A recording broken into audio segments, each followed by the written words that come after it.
In the 10 years that I've been divorced, I've dated two men. And I liked them both very much. We had wonderful times. This time it's different. It's all because of you. It's better than it's ever been, because we can talk it through. Oh, my favorite line was, "Can I call you sometime?" I know I messed up.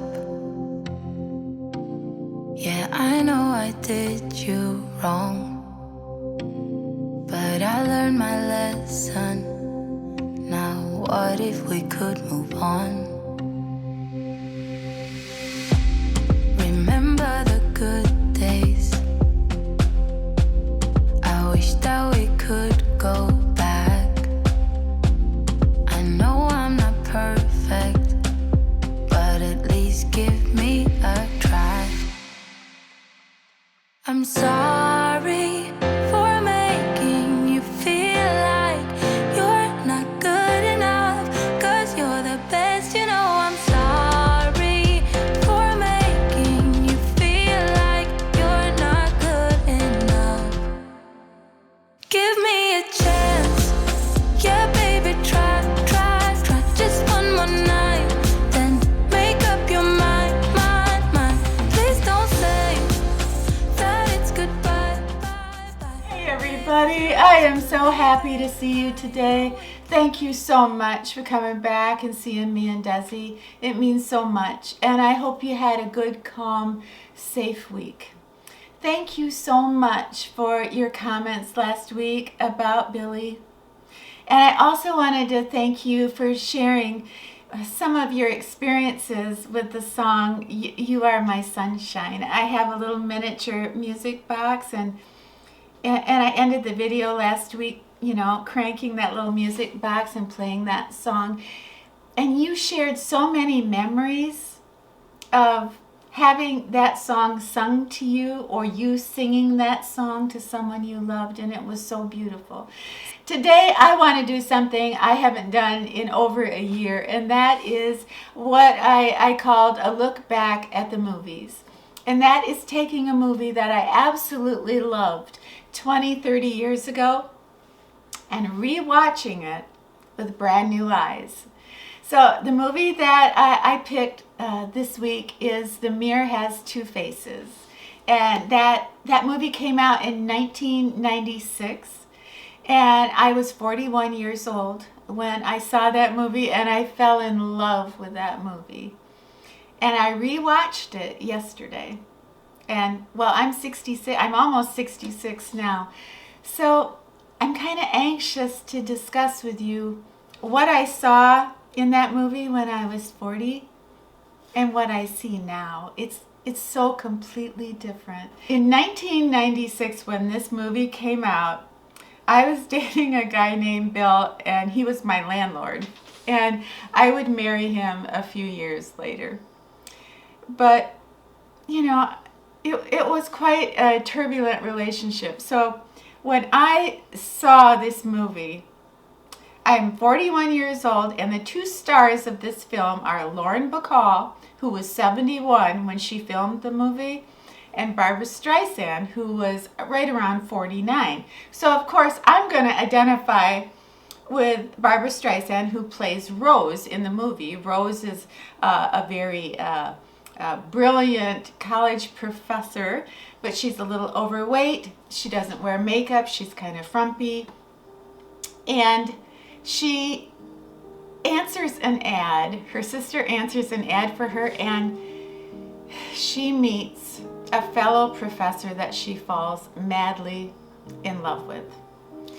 And he has this idea that every passionate relationship he's ever been in has been a failure. So he wants to have a relationship with someone that is not based on anything sexual. Just someone that he can love and have a life with and marry, but no sex. Okay.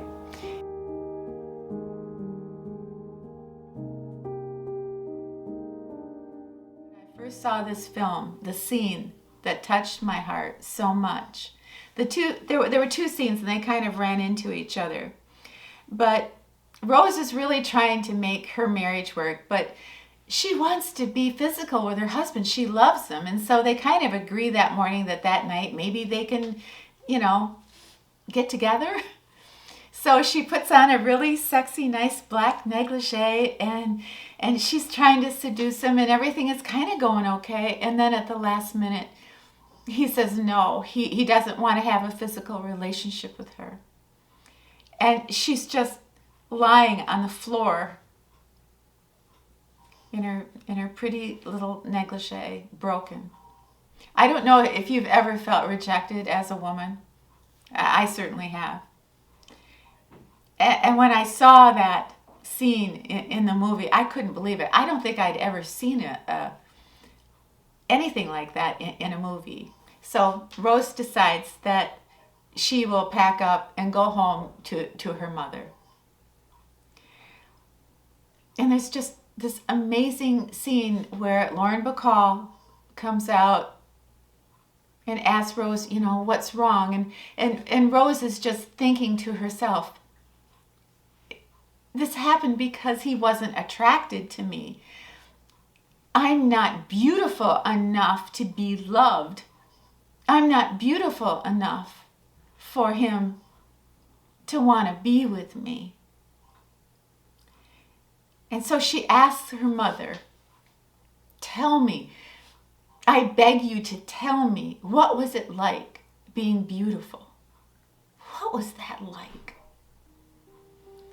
And Lauren Bacall kind of hesitates, and then she says, it was wonderful. It was so wonderful.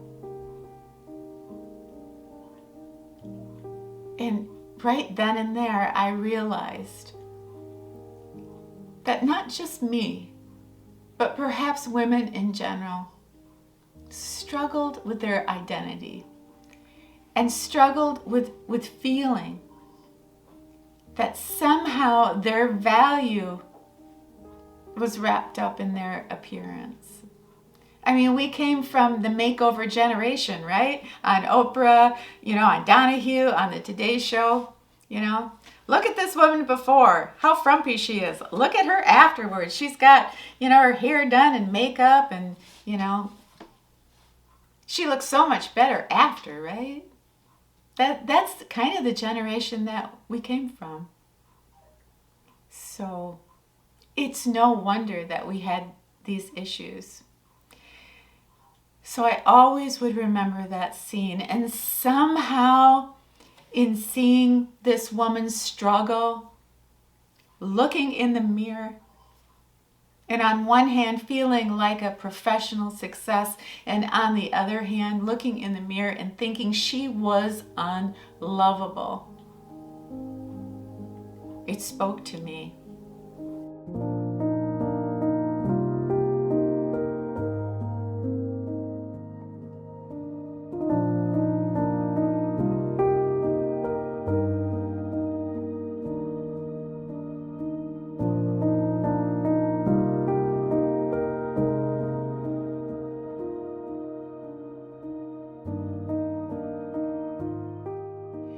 Until yesterday, I had not seen this film in 25 years. But this time around, when I watched it, I didn't relate to Rose. I mean, I understood it and I remembered it. I relived it. But who I really related to was Lauren Bacall, who is 71 in the film. And for me, that's like 5 years away. And when she turns to Rose in the film and she says, you love him, don't you? You love your husband. I never had that.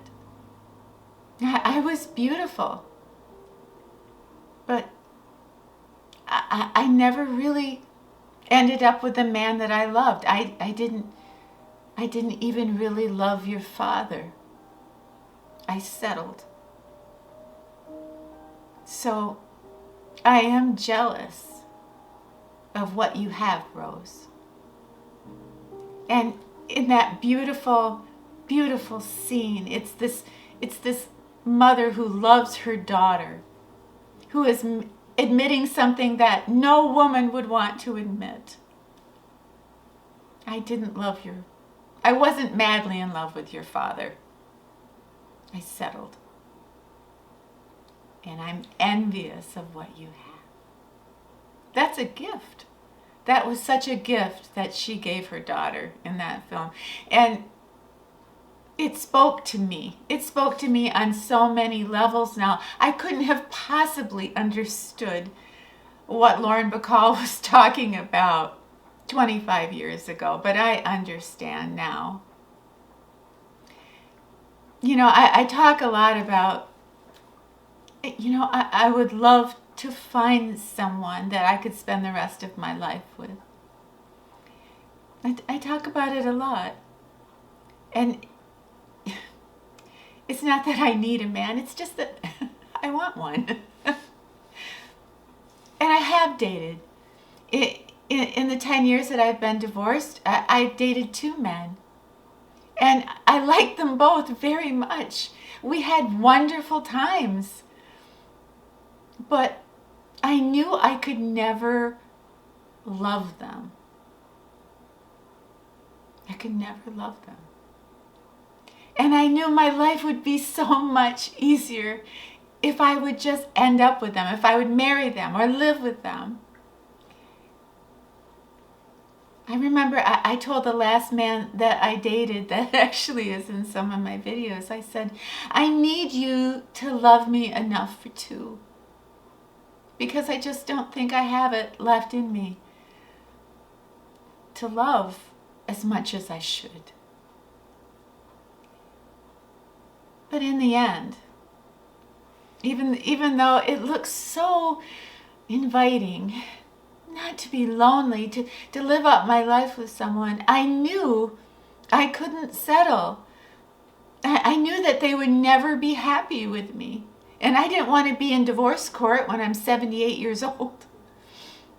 But I know what that's like, to feel not loved by someone that you love. And I didn't want to do that to anybody. You know, I've only fallen in love a couple times in my life. And I always could tell that I was falling in love. Because when I would sit down and we'd have coffee and I'd look into his eyes, all I wanted to talk about was him. Everything else fell away. I do think that this film gives some mixed messages because, you know, Rose does do a complete makeover on herself. You know, she loses weight, she gets a new wardrobe, she gets her hair done, she starts wearing makeup. And her husband is just, you know, hot for her. So there's kind of a mixed message there. But on the other hand, the biggest thing that she did in her makeover is Rose developed a swag. You know, when she walked into the room, she owned it. Sometimes I think that instead of a physical makeover, as we get older, sometimes I think we need sort of a mental makeover.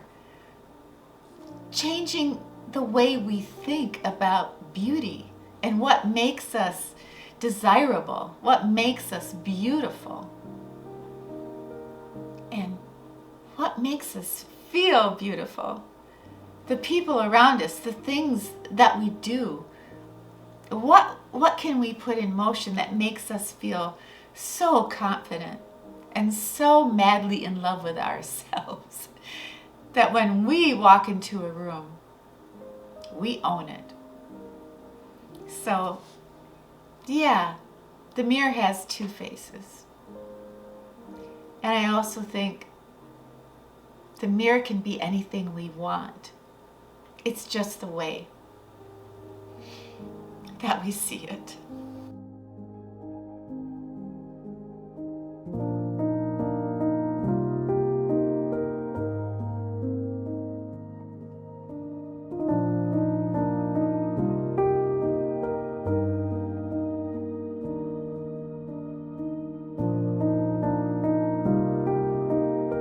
Sometimes I wake up so brave, and sometimes I wake up so scared. It would just be nice, just once, one more time, to wake up in somebody's arms.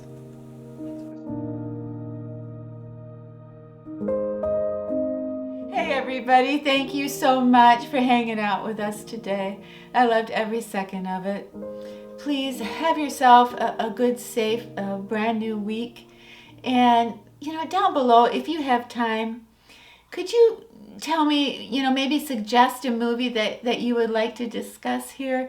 And yeah, and we'll do that, especially in February with Valentine's Day. Let's pick a good movie to talk about. But thank you so much for being here today, and you have yourself a good, safe new week. And when you're done with your week, yeah, come back and see me and Desi. We'll be here. Good morning, Desi. What do you want to do today?